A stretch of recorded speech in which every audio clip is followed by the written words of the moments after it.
Good afternoon, or I should say good morning for the next 29 minutes if you are in Canada's West Coast time zones today. My name is Andrew Lawton, fellow with the True North Initiative, here to talk about all that is happening in the world and hopefully in true North Initiative fashion, try to put some solutions on the radar for you. It's been a very busy week for news. I want to get through a few different stories here that have been happening. And actually, I'm finding there is a common thread throughout them. And a lot of that comes down to priorities from the government. I got like the first reaction actually a minute ago, and it's an angry face. I don't know if that's an angry face about me, bombarding your screen, or if it's an angry face about what the actual text of the live video is saying, which is thousands of auto workers are facing unemployment, and Justin Trudeau decides to wage a bilingualism war with Doug Ford. Well, I guess I told you what we're talking about today. It's huge, though, because we had just a few days ago the news from GM that it was shuttering 5 plants across. I got another angry face. Okay, I'm just going to assume you are all angry at Justin Trudeau and not me, and I am sticking to it here. But we had the news that GM is shuttering 5 plants across North America, 2 in Michigan, and 1, very significantly for Canadians, in Oshawa. Now, it's not GM's only facility in Oshawa, but it is a large one, and it has been manufacturing Chevrolet products for the last century.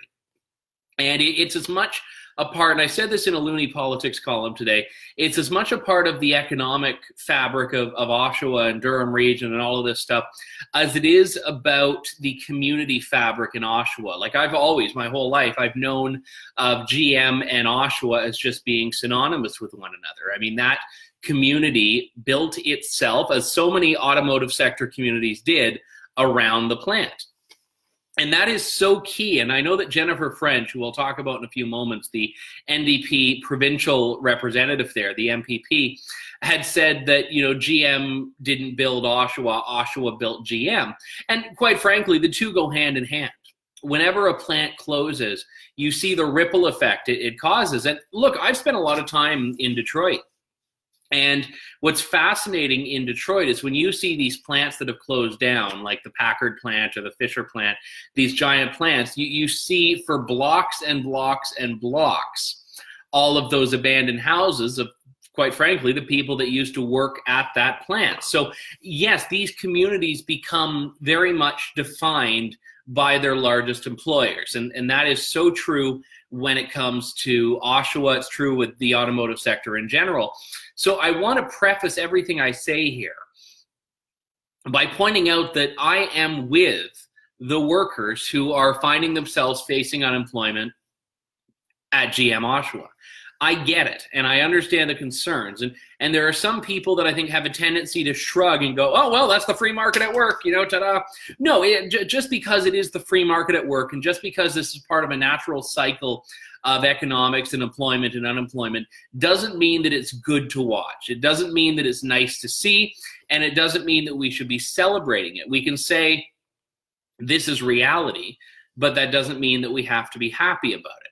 And where I want to jump off from with this particular video is the political response to this, because I put a little video out the other day that was taking aim at this incentive that governments are trying to talk about to how can we make them. It's not an incentive, it's how can we force GM to stay here. And Jennifer French, that NDP member of provincial parliament, was saying that this decision must be fought. Well, you can't fight it. Government can't force a company to stay where it doesn't want to be. But again, there is still a significant issue at stake when companies like GM or any other large employer decides to pull up stakes. This is an issue that's going to impact thousands of people. It's an issue that's going to impact the fabric of that entire region and of the manufacturing sector more broadly. And it's one where governments still have to respond to it, but their response has to be dealing with things that are within their parameters. So government has to stay in its lane, so to speak. And that's what Doug Ford has been doing in Ontario. He's been saying, look, it's done, it's gone, we can't bring it back, but what we can do is put the infrastructure in place for the workers who are displaced. So he's looking a year down the road and saying, what can we do about EI benefits? What can we do about retraining potential? What can we do about making it so there is an economic climate for this company, X company, not the spy agency X company, but company X, to say, all right, we're going to move to Oshawa because there's a facility there, we think we can do good, and that Ontario province is open for business. That's what's on all the signs now when you come into Ontario, thanks to Doug Ford. So that's what the government's response should be. Justin Trudeau similarly has to look at what is in his lane, which is how the federal government can make things better for people without pushing it to the point of corporate welfare. And that's not what Justin Trudeau has done instead this week. So you've got a full-blown economic crisis at a local level, and that's what it is at the local level. It's not a national recession or anything like that, but you've got a significant economic issue, and Justin Trudeau decides that he is going to instead take aim at Doug Ford over bilingualism. Yeah, and I bet all of the workers that are going to be losing their jobs in Oshawa soon care so much about whether Franco-Ontarians can go to a university. This is, if you're not from Ontario, you're going to absolutely love this story. So in Ontario, which has 13.5 million residents, 600,000 of those. So if anyone in the comment section wants to do some quick math and tell me what percentage of 13.5 million 600,000 is, I think it's at, I'm not even going to try. I'm just going to embarrass myself. But you've got 600,000 Franco-Ontarians. Most of them, by the way, are in a few select pockets of the province, and Northern Ontario is one of those. And one of the big issues that Doug Ford has found himself facing in Ontario is whether he is going to follow through on spending commitments that were made to appease Franco-Ontarians by the former Liberal government, the Liberal government he defeated in the June election. And this is so key here, because what's happened is he's taken a look at the books in Ontario and find that there is a $15 billion deficit. $15 billion that the province just doesn't have, that it is still on the hook for, that ultimately has to go to debt. So he said, all right, what we can do is we can roll back a few different policies and programs here. One of them was what was going to be millions, tens of millions of dollars spent on setting up a French language university in the province's capital of Toronto. A French university in Ontario, which is technically a unilingual English province. Even though there are Franco-Ontarians, it is a bilingual province only in the federal context. It specifically to the province is unilingual, and that is so significant right now. So this was going to cost tens of millions of dollars. A French language services commissioner, which is basically a government bureaucrat to make sure that everyone is offering, you know, things in French to the extent that they can and must, would be there. And this was something Doug Ford came in and he's like, we don't need that, we don't need that, we don't need that. And by the way, I have been like clamoring for years to find a provincial leader in my province that's just going to come in and say, nope, nope, nope, nope, nope. Like that's so key right now. So, of course, the outrage from the Franco-Ontarians was very swift. There's all of this identity politics nonsense we see with them, where they define themselves, and you even see this in the media coverage about them, the minority, the Franco minority, the French language minority. So they're starting to characterize themselves as a minority, because once you have put minority, and it's mathematically, yes, it's a minority. I mean, I could say people that walk around with cheese graters on their heads, though, are a minority because there's only 3 of them. And all of them are in the NDP caucus. I mean, that's the downside. But the fact is that, yes, they're a minority because it's a small group.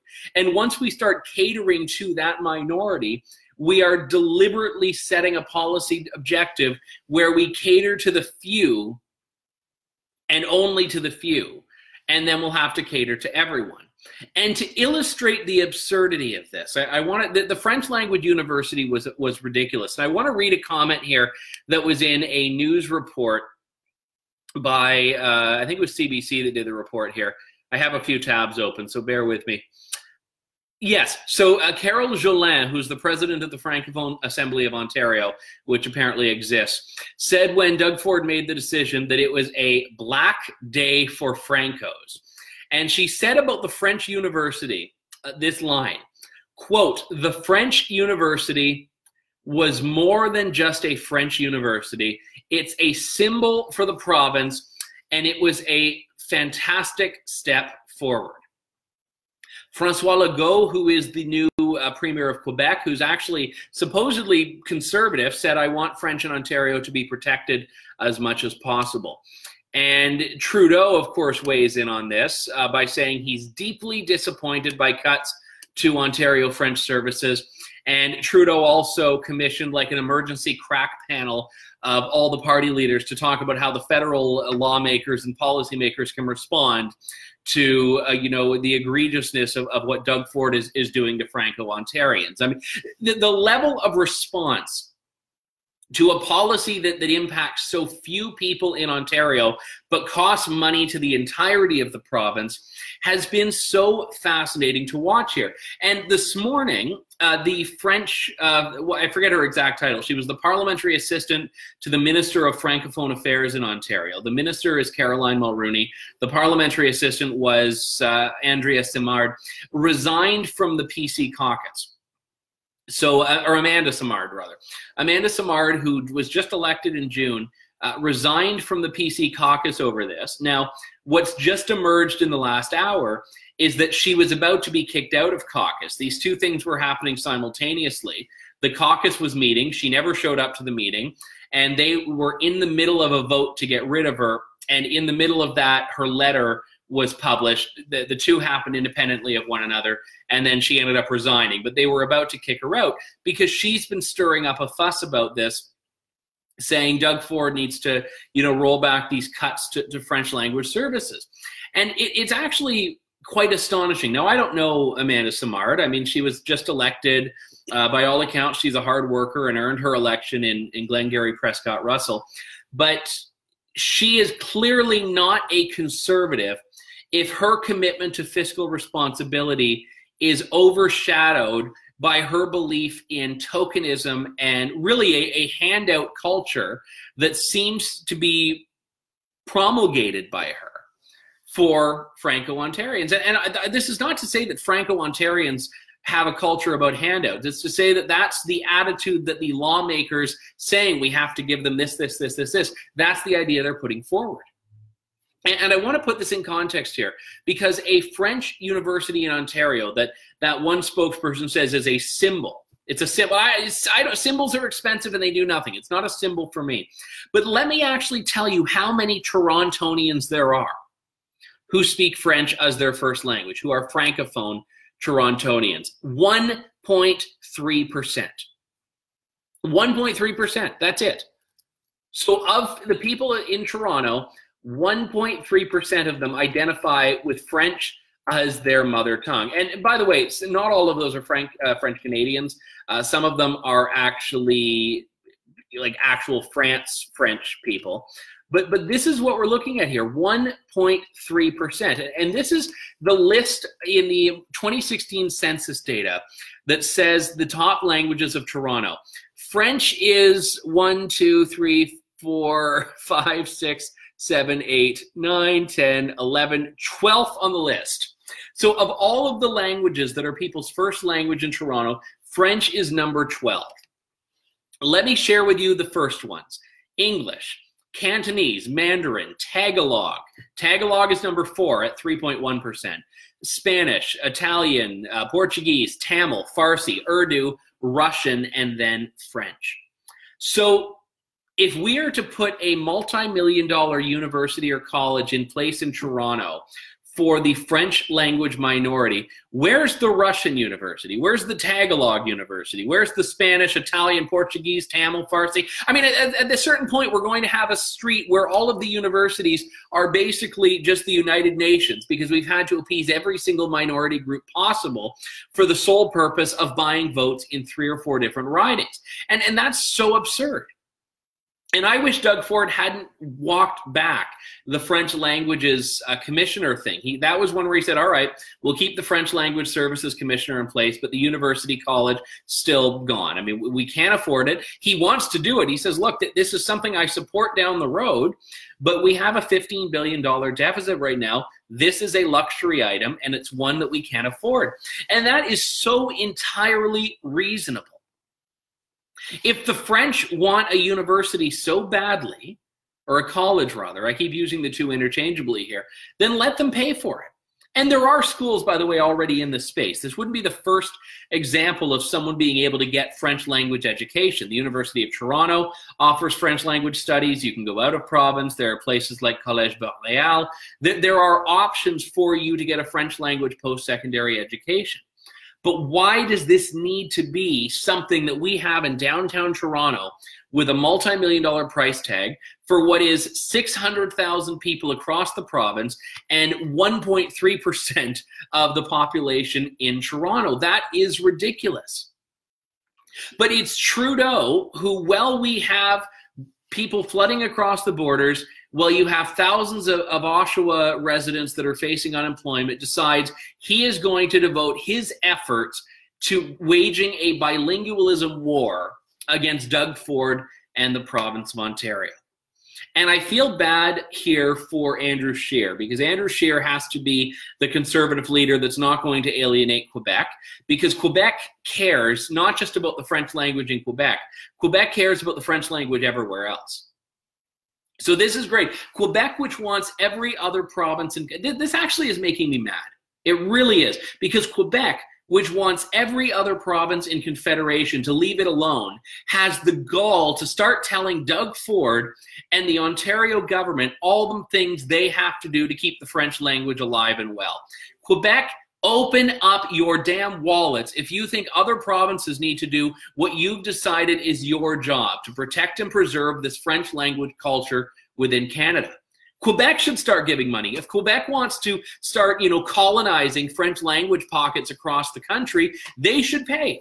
They should pay. Let Quebec's government give a grant to the Ontario government to set up this college. This is ridiculous that this is the discussion we're having in 2018. That because the French language minority comes together and says, you know what, we think we need this, in a unilingual province that has been for too long, I think, pretending it's a bilingual province. Why should it be incumbent on everyone else to pay for it? And by the way, this is not a lack of appreciation for French culture. It's not. I'm not fluently bilingual, but I have a passing knowledge of French. I love French Canada. I love going to Quebec, Montreal, Quebec City. And I like that we are a country that has that. But I only like that to the extent that it happens organically and naturally, not when the government tries to force it. I mean, can you imagine right now the Quebec, let's just flip this, the Quebec government, which is so resistant to English-speaking operations, even private businesses, if someone went to the Quebec, if Doug Ford went to the Quebec government and said, I'm angry that you're not opening up an English university in Quebec. Anglos are a minority in Quebec. English-speaking Quebecers need to be protected because they're a minority. If you were to say to the Quebec government, we're concerned that the English pockets are eroding and the English minority is getting smaller, they would throw a parade. They would cheer about that.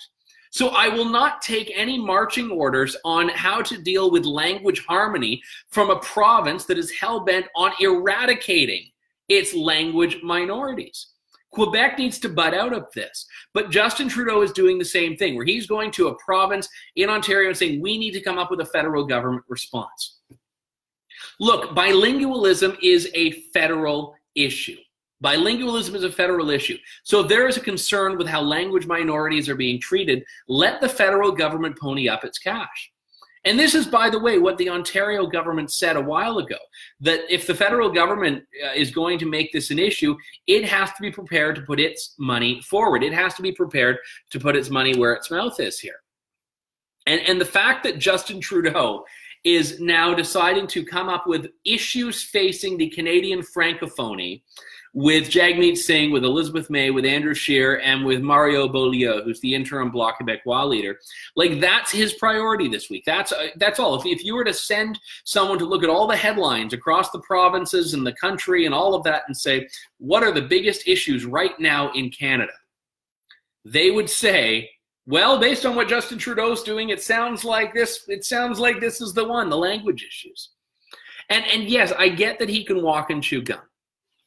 I get that Justin Trudeau is able to look at multiple issues and do that. But right now, we've got a very significant challenge that involves the Prime Minister of Canada and Doug Ford, and that is the government's response on employment insurance and other social services and retraining and all of that stuff. And instead, Justin Trudeau is picking a fight on bilingualism. And this discussion, I fear, is never going to go away in Canada. I don't think it will. And this bugs me so much if you haven't been able to tell. And it's funny, I didn't think that I would get all worked up about this. But I do because of the arrogance in so many of these people right now that are saying Ontario has to pay for this. The money simply isn't there. And you know where else the French are a minority? Alberta, BC, Saskatchewan, Manitoba. And I would love to see how this discussion would go over in Alberta. And I get that Franco-Ontarians are a group, and I'm not denying that. Franco-Ontarians are a legitimate demographic group. 600,000 people is not an insignificant number, but it is, by definition, a very small subset of the population. That's less than 5%. That's less than 5% of the population. And, you know, even that I find to be a little bit hard to believe in most parts, because I could go down the street in London, Ontario, and 1 in 20 people are not going to be Franco-Ontarians. 1 in 20 people are not going to be French-Canadians. It's going to be, I think, in the city of Toronto, well, 1.3%. So, you know, 1 in 90 people you'll meet there will be French as a first language. It's in cities like Ottawa. It's in cities like Timmins. It's in ridings like Glengarry, Prescott, Russell. But I actually wanted to put some numbers to you here. And this came about from a report that CBC's Eric Grenier did. And it's about the riding math, basically, when you look at some of the numbers here. Because the reaction to Doug Ford doing this, Lejoie called it a black day for Francos. And, well, I forget the line that Le Devoir, oh my goodness, that was such an Anglo way of saying it, Le Devoir. I don't have their line here, but I mean, the media coverage from outside of Ontario was bad. But here is the math on this, if I can find it in this story. So outside of Quebec, there are 4 ridings that have majority Francophone populations. This is nationwide. Outside of Quebec, 4 ridings. 3 of them are in New Brunswick, which is actually Canada's only officially bilingual province, and 1 in Ontario. There are 14 ridings where Francophones make up 10% of the population. New Brunswick, Ontario, Nova Scotia, and Manitoba. So in the entire country, outside of Quebec, there are just 14 ridings. 14 political ridings in the country where Francophones even make up 10% of the population. And half of those voted Conservative in 2011. So the Conservatives don't want to rock the boat on this much. But we're looking at, in Ontario specifically, a tiny, tiny, tiny number of ridings that are impacted by this. And it's not to say that decisions like right and wrong should be made based on the political math. But we know that politics is going to be the driving force behind a lot of these decisions and whatnot. But it is actually so tremendously upsetting to me that we are entertaining these discussions where someone says, a group says, I want my French language college, therefore you've got to pay for it. And let's look, I mean, you can find other languages that are spoken by similar numbers. And these groups, like I said, in Toronto, which is where the school will be going, Tagalog, Okay, let's bankroll the Tagalog University on Yonge Street, and then we'll go after the Urdu University. But oh no, you don't want to alienate the Farsi, so the Farsi University and then the Tamil University. And like I said, you've got the United Nations of government-funded post-secondary institutions here, just because we've got groups that have this political clout. And Amanda Simard, who, again, I don't know. I've never met her, even though I thought I had met most of the PC caucus members. I've never met her. And that she would step aside from a career that she could have had for a very long time. She's, I think, 29 years old or something. She was born in '89, so she's one of the younger MPPs. And she could have been there in that riding, Glengarry Prescott Russell, probably for the next 25 years if she wanted to. And the fact that she would resign from caucus because a woman who got elected, and I was a candidate in that election, I know the message that we were telling people was, we've got to start tightening our belt. We as a province have to live within our means. We as a province can't spend money on luxuries and can't waste money. She would have been selling that same message to voters in her riding in June. But that all of a sudden, when it comes to a handout that specifically targets her and her community, all of a sudden she throws that out the window and says, we want it now. And this is the problem. Anyone who takes that attitude of entitlement is someone for whom I have very little time. And we're seeing a lot more of that. And after this, I think we're going to see that become the norm and the normal response from anyone.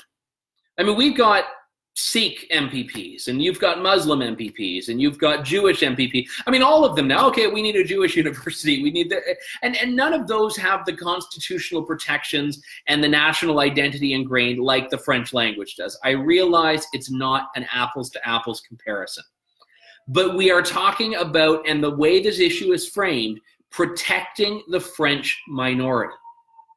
That's how it's termed. That's how the Quebec Premier discusses it. That's how Justin Trudeau discusses it. And that's how the media discusses it.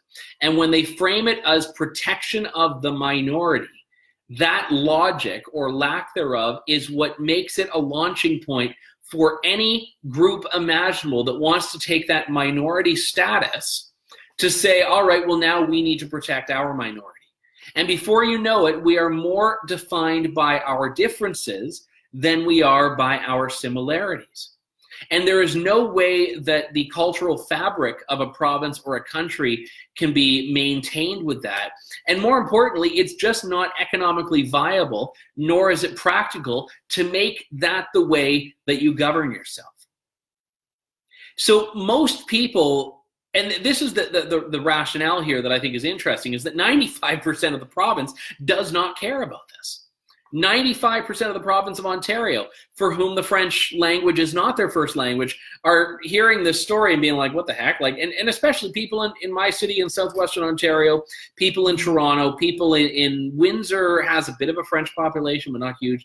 People in these cities are like, who are these people? and they do exist. They exist in and around Ottawa. They exist in Glengarry, Prescott, Russell. They do exist, but they are now hijacking this national discussion despite occupying less than 5% of the demographic makeup in Ontario.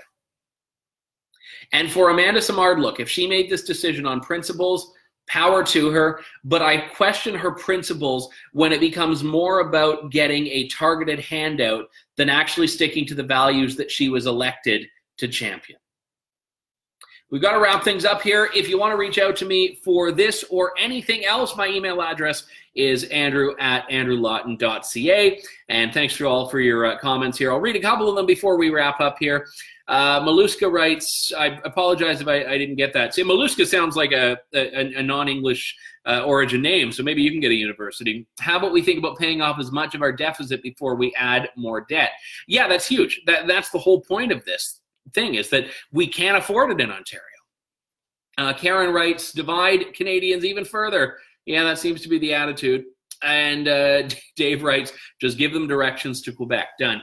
Well, yeah, and quite frankly, if you are a Franco-Ontarian and it's really, really important that you protect your French language, go to a French school. Or go to one of the existing ones. Go to Ottawa U, which is Ottawa, you walk around, and the population of English speakers versus French speakers there seems very similar to one another. And let's see, what else do we have here? Mike says, go after Wynne to pay the debt back. Yeah, I mean, that's the thing. Doug Ford's first year in office will just be undoing the damage that Kathleen Wynne did. And Rennie writes, it's called diversionary politics. They must think we're all a bunch of herded sheep. Well, I think they have very cynical views of the Canadian voters. Certainly that's how Justin Trudeau is managing this. All right, thanks everyone for tuning in. We'll be back next week and have a little video commentary as well. On a programming note, we've launched a new little mini campaign here that we're telling people about, a new video every day. So we are supported by people like you. We don't get the government bailout. We don't get the $600 million. We don't get the CBC pension plan. We get support from people like you that are viewing our content. So we're going to have new stuff every day for you. We're trying to keep this discussion going. But I do think that it is so important that if you do value what we're doing, that you throw in. It can be a couple of bucks one time. It can be $10 a month, or it can be even more. And we've got some goodies for you if you do. So thanks very much to all. Thank you. God bless. And good day, Canada.